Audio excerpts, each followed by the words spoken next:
আমরা যারা আপনাদেরকে জান্নাতের প্রতি ইনভাইট করি, জাহান্নাম থেকে নিজে বিরত থাকতে আপনাদেরকে বিরত রাখার জন্য আমরা বারবারই আহ্বান করি।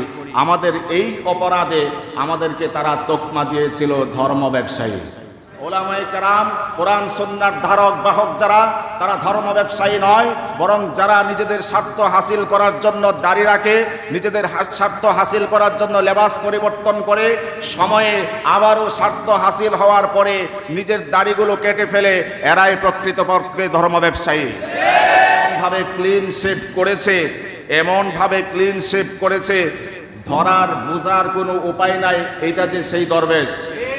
মনে হয় যেন গালের মধ্যে শিরিষ কাগজ দিয়ে অনেকবার বহুবার পর্যন্ত ঘষাঘষি করেছে, এতটাই ক্লিন করেছে যেন বার্নিশ, উন্নত মানের বার্নিশ তার গালের মধ্যে লেপে দেওয়া হয়েছে। এখানে যদি কেউ পাড়া দেয় পিছলে যাওয়ার সম্ভাবনা রয়েছে। এরা